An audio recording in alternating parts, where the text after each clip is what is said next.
राष्ट्रीय पंचायत न्यूज। ये सिर्फ निश्चय की बात है, क्योंकि मैं उस टाइम पे भी जानती थी जब वो उल्टी कर रहा था कि ये मेरी परीक्षा है। उसे हुआ कुछ नहीं था, वो दिन में तो सही था, सुबह तो सही था, मेरे साथ है, कुछ भी नहीं था। तो ये क्या थी?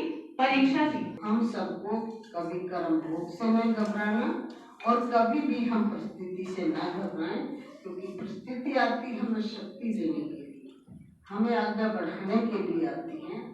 हम अपने कंधों में जिम्मेदारी रख के बैठे होते हैं कि मेरा परिवार, मेरी नौकरी, मेरे रिश्तेदार, और उसी में उलझे रहते हैं, उसी में सर का बोझ रखा हुआ होता है। ना आपके रिश्तेदार हैं, ना आपकी फैमिली है, ना आपकी जॉब है। जिन सबके लिए आपने परमात्मा को छोड़ा, उस परमात्मा के, अगर उस परमात्मा को भूल जाइए, वो आपको जो कुछ मिला है उस परमात्मा से ना मिले तो आप कुछ है भी नहीं।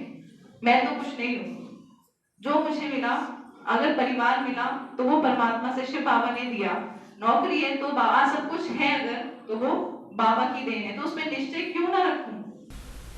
उत्तर प्रदेश के बिजनौर शहर में बैराज रोड स्थित अनुपम विहार कॉलोनी में प्रजापिता ब्रह्म कुमारी ईश्वरीय विश्वविद्यालय के सेंटर पर 11 मार्च को गुलजार दादी की पुण्य तिथि मनाई गई। इस कार्यक्रम में मुख्य अतिथि रुड़की से आई ARTO एल्विन ने बाबा की याद में रहते हुए, बाबा की सेवा में रहते हुए अपनी कई अनुभव साझा की।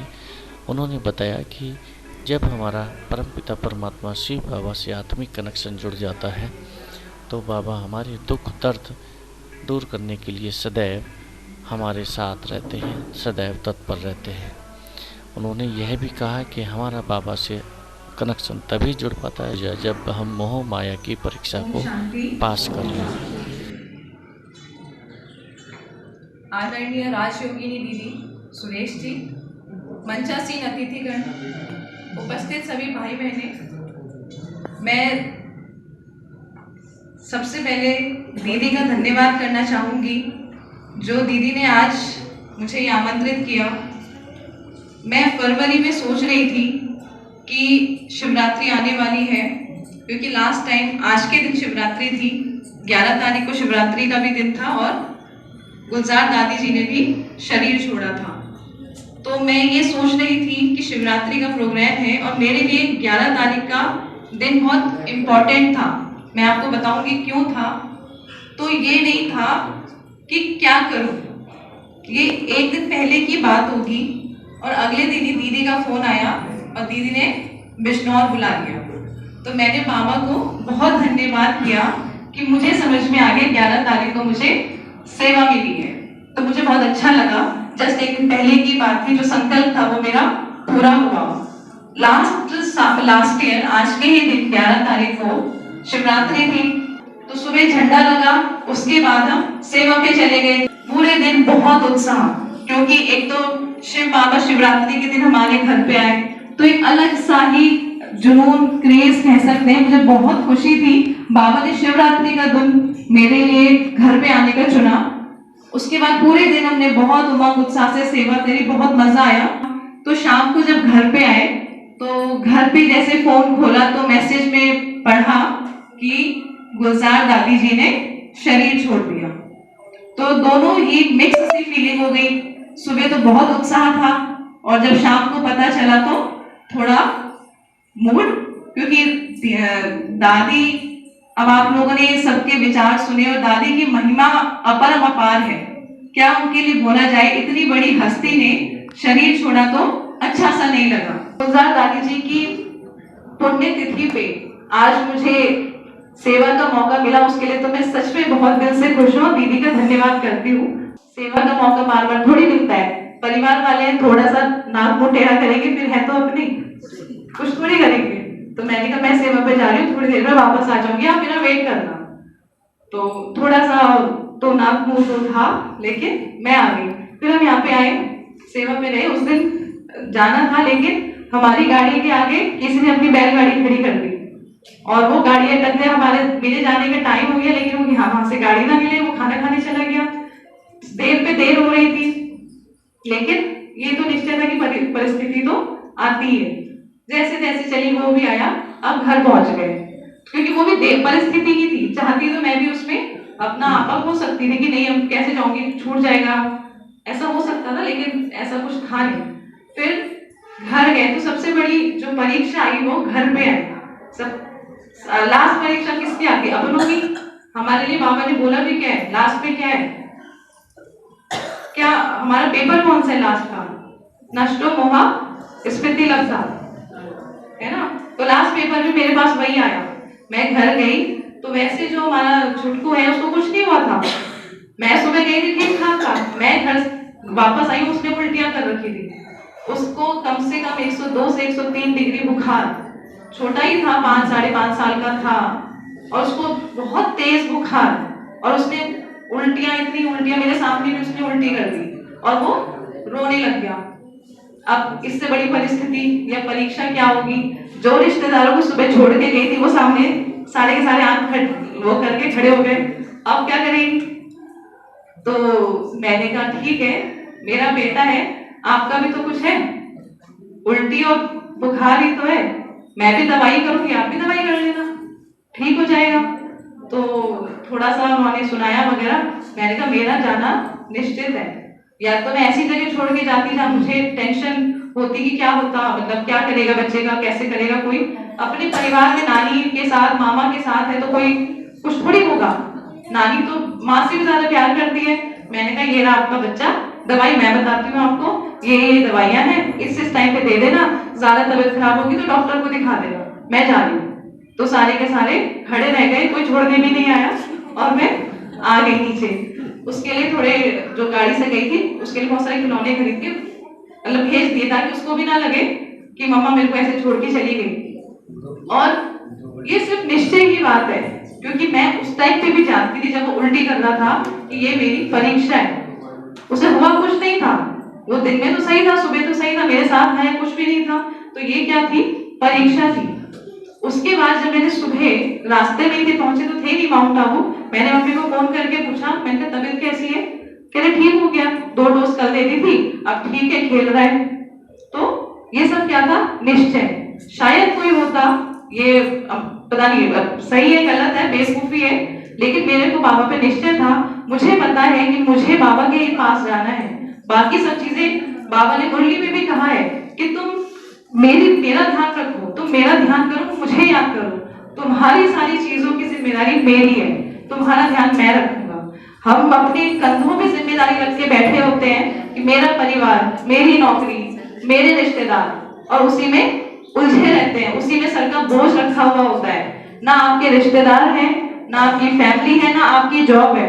जिस परमात्मा के लिए आपने उन सबको छोड़ा, या जिन सबके लिए आपने परमात्मा को छोड़ा, उस परमात्मा के, अगर उस परमात्मा को भूल जाइए, वो आपको जो कुछ मिला है उस परमात्मा से ना मिले तो आप कुछ है भी नहीं। मैं तो कुछ नहीं हूँ।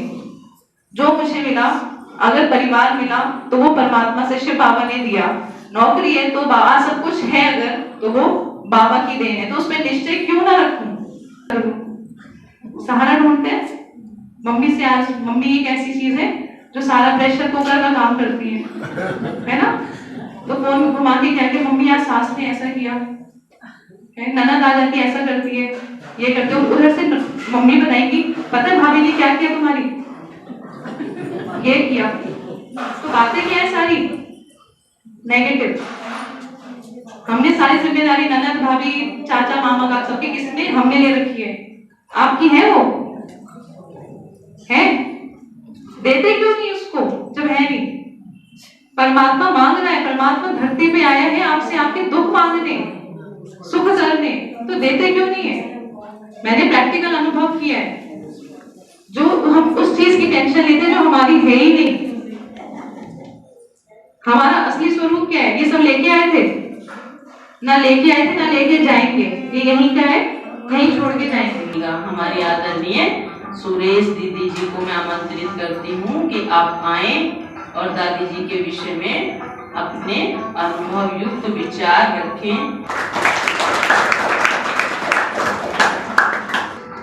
ओम शांति, ओम शांति, ओम शांति।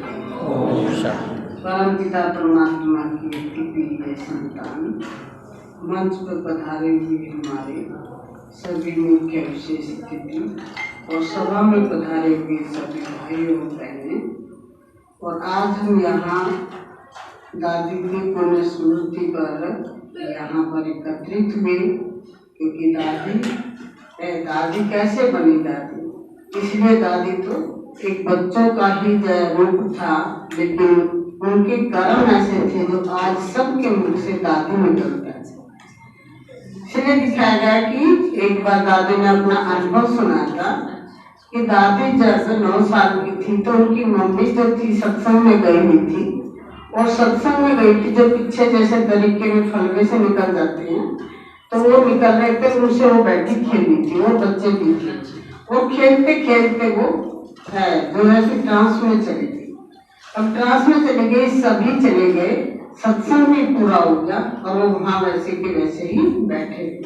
तो वहाँ बाहर बैठे रहे तो सब कहने लगे ये क्या हुआ, ये तो उठ ही नहीं रही, क्योंकि वो जैसे अपने आप में तो नहीं थे। तो उनके ऊपर पानी वगैरह डाला और वो उससे में आई, क्योंकि चारों तरफ से उसको देख लेते। जब देख लेते तो वो एकदम से घबरा गई, क्योंकि 9 साल की तो थी, और घबराने से वो अपने मम्मी के जो है कि उसने जबकि डाली और क्या रोने लगी, वो जोर जोर से रोने लगी। तो उसकी मम्मी उसको अंदर लेकर चली गई कमरे में, और उसने कहा आप क्या हुआ आज, कहा क्या हुआ जो इतनी देर आपको 2.5-3 घंटे हो गए। तो वो जब चुप होगी तो उसने, क्योंकि पहले तो पिक्चर या कोई ऐसी चीज तो नहीं थी, बच्चों को इतनी नॉलेज नहीं थी, उसने कहा मम्मी मैं ना ऐसे वाले के साथ खेली। उसने ऐसे हाथ लगा करके कहा, तो उस समय कोई बांसुरी वगैरह इतना नहीं होता था, ना कोई टीवी ना कोई पिक्चर, ऐसा नहीं थी दादी के टाइम में। तो उसने कहा मैं तो उसके साथ खेल रही थी, आपने मुझे क्यों बुलाया, मेरे को वहाँ बहुत अच्छा लग रहा था, वहाँ बहुत थे और उनके साथ में खेल रही थी।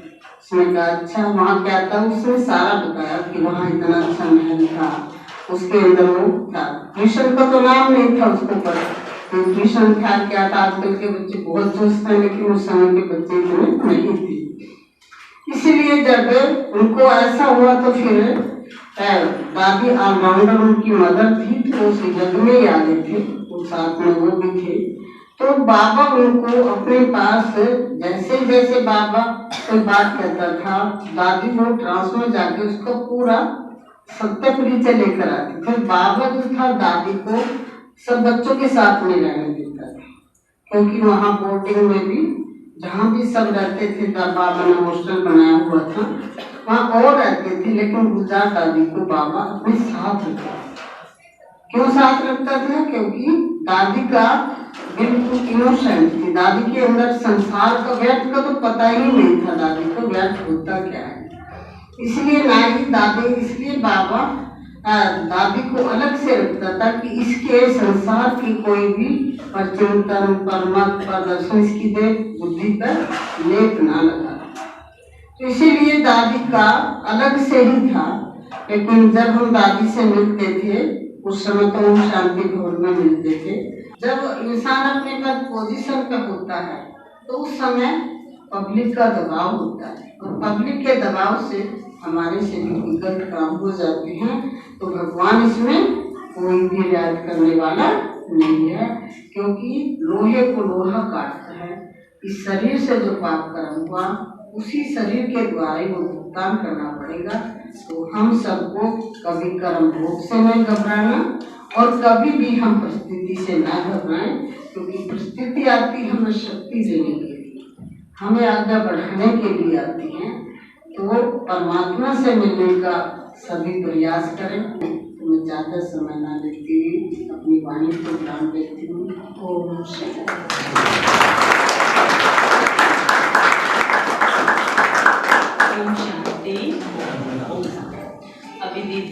अभी दीदी जी सुना रहे थे तो मुझे भी एक बहुत अच्छी बात याद आई। कहीं पढ़ा था कि एक बार मोदी नगर में एक विशाल मेले का आयोजन था, तो वहां पर प्रेस कॉन्फ्रेंस बुलाई और प्रेस कॉन्फ्रेंस में बताया, उन्होंने पूछा कि आप ये क्या कर रहे हो, तो उन्होंने कहा कि हम यहाँ एक बहुत अच्छा मेला लगा रहे हैं, ईश्वरीय ज्ञान का प्रदर्शनी है, परमात्मा का परिचय है।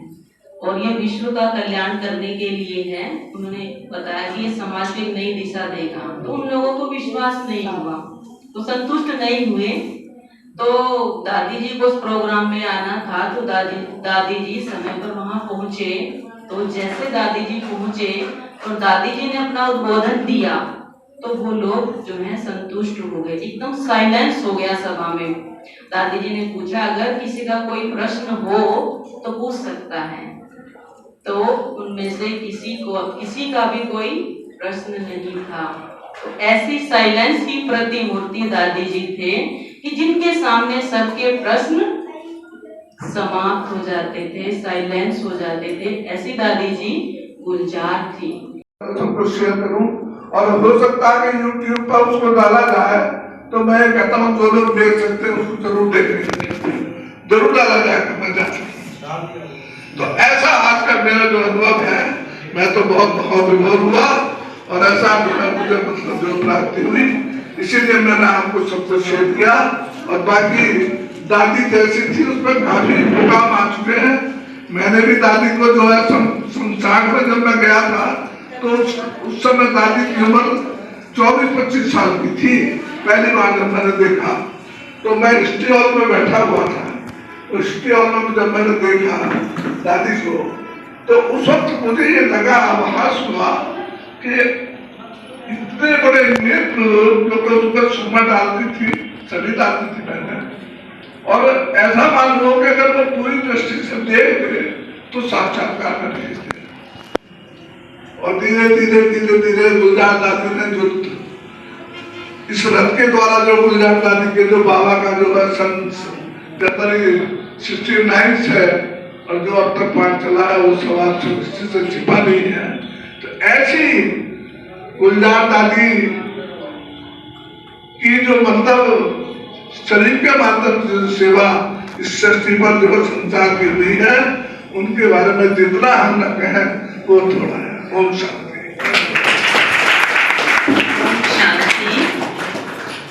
जी का बहुत धन्यवाद। अभी मैं आमंत्रित करती हूँ हमारे बीच डॉक्टर शर्मा हैं, जो आपको नेचुरोपैथी के बारे में बताएंगे। 5 मिनट वो आपको नेचुरोपैथी की टिप्स देंगे। आप सभी ध्यान से सुनेंगे। डॉक्टर शर्मा हमारे बीच आ रहे हैं। ओम शांति। देखो, पिछली बार जब मैं यहाँ पर आया था 22 फरवरी को, तो हमने DIP डाइट बताया था डॉक्टर विष्णु राय चौधरी।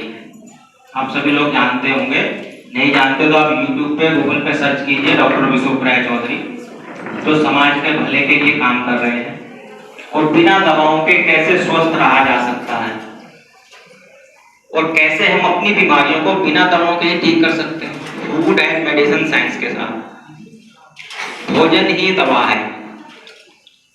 अगर हम भोजन को सही तरीके से खाना सीख लें तो हम हमेशा स्वस्थ रह सकते हैं और अपनी किसी भी बीमारी को रिवर्स कर सकते हैं। तो DIP डाइट तो मैं एक्सप्लेन नहीं करूंगा अभी। आज का जो मेरा टॉपिक रहेगा यहाँ पर, फ्लू, बुखार, नजला, जुकाम, खांसी हमें हो जाता है। और अभी पीछे देखा आपने, पिछले 2 साल से चल रहा था कोविड।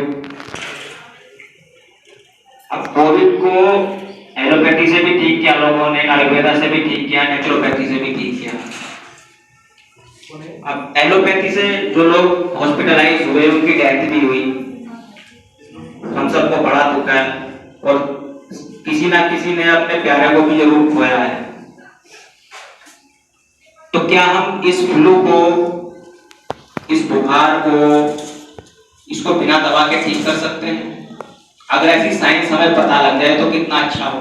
और वो पीछे क्या छोड़ जाता है? दर्द छोड़ जाता है, लीवर में इन्फेक्शन हो जाता है, बहुत सारे साइड इफेक्ट होते हैं दवाओं के, उसके भी साइड इफेक्ट आते हैं। तो अगर हमें फ्लू हो जाए, बुखार हो जाए 103 डिग्री 104 डिग्री, तो हम तुरंत डॉक्टर के पास भाग जाते हैं। स्वाभाविक भी है, क्योंकि अभी तक हमने जो सीखा हुआ है वही हम करेंगे। अगर कोई हमें अलग से रास्ता पता लगे कि क्या हम बुखार को, फ्लू को अपने घर पर ठीक कर सकते हैं, किसी भी वायरल इन्फेक्शन को ठीक कर सकते हैं, तो उसका आंसर है यस। कर सकते हैं और विदाउट मेडिसिन कर सकते हैं और बहुत ही जल्दी कर सकते हैं। अभी पीछे जब कोविड चल रहा था तो हम पेशेंट को उसके घर पर ही ठीक करते थे 3 दिन में। तो ऐसी साइंस अब डॉक्टर विश्वरूप राय चौधरी जी ने इजाद की है और उसी का प्रचार प्रसार हम करते हैं। डॉक्टर चौधरी ने अपने 750 नाइस एक्सपर्ट बनाए हैं जो ऑल ओवर इंडिया हैं, जिनमें से एक मैं भी हूं। और हम लोग समाज की भलाई के लिए काम करते हैं ताकि लोग सीखें, समझें और अपना डॉक्टर खुद बने। अगर हमें अपनी बॉडी के बारे में सारी जानकारी होगी तो हम अपने आप को क्योर कर सकते हैं किसी भी बीमारी से, चाहे वो छोटी से छोटी बीमारी हो या बड़ी से बीमारी कैंसर तक भी हो, उसको भी हम क्योर कर सकते हैं। लेकिन हमें नॉलेज होनी चाहिए। तो बिना दवा के स्वस्थ रहने की साइंस है। बिना दवा के हम बुखार को ठीक कर सकते हैं। तो बुखार ही नहीं, हर बीमारी को ठीक कर सकते हैं, चाहे वो डायबिटीज है, ब्लड प्रेशर है, कैंसर है, थायराइड है। उसके लिए सब एक DIP डाइट है, discipline and intelligent people diet, जिसको आप सीखें, समझें और अपने जीवन में स्वास्थ्य को बरकरार रखें। क्योंकि भी जो मुझसे पहले दीदी बोल रही थी कि योग में भी मन नहीं लगता जब शरीर साथ नहीं देता। नेक्स्ट टाइम फिर से किसी विषय को लेकर के मैं आऊंगा। धन्यवाद। ओम शांति। ओम शांति। भाई जी ने भी नेचुरोपैथी के बारे में बताया और विस्तार से तो मैं नहीं आज बता पाऊंगा, लेकिन पिछले 20-22 वर्षों से मैं चल रहा हूँ।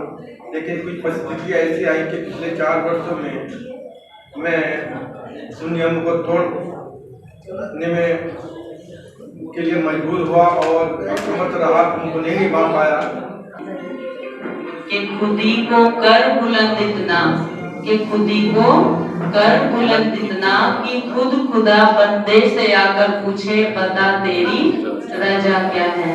तो हमारी परम आदरणीय दादी जी ऐसे ही थे कि उन्होंने अपने आप को इतना बुलंद बनाया, इतना ऊंच, इतना श्रेष्ठ बनाया कि परमात्मा ने पूछा बताओ तुम्हारी मर्जी क्या है। तो उन्होंने अपनी मर्जी बताई कि मुझे विश्व सेवा करनी है, मुझे अभी सृष्टि पर जन्म नहीं लेना है। तो ये हम सबके लिए बहुत प्रेरणा की बात है।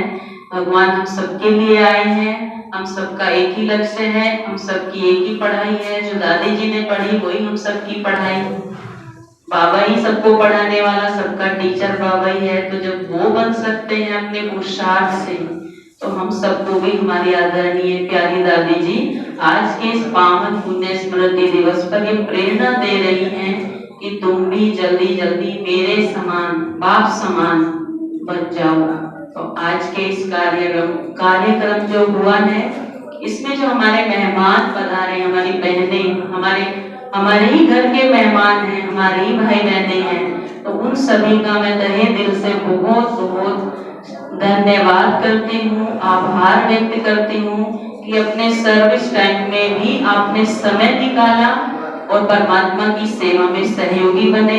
आपके अनुभव युक्त ज्ञान से सबको प्रेरणा मिली और आपको देखकर, आपको यहाँ भगवान के घर में देखकर सबको बहुत बहुत अच्छा लगा। आप सबका बहुत बहुत आभार है।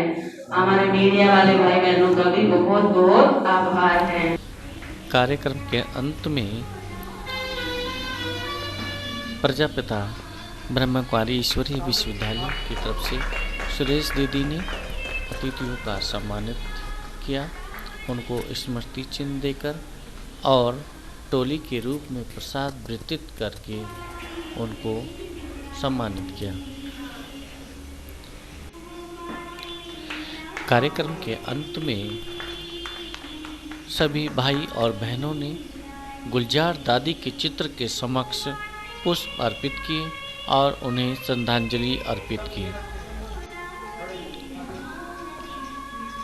कार्यक्रम में गुलजार दादी के चित्र के समक्ष सभी भाई और बहनों ने पुष्प अर्पित करते हुए उनको भावभीनी श्रद्धांजलि दी।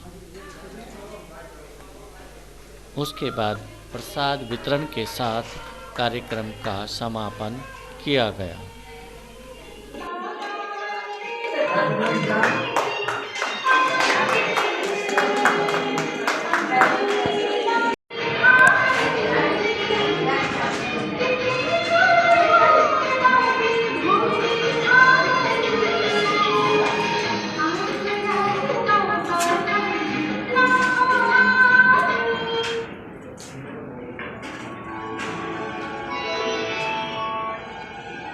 तुमने हंसी बनाया, तुम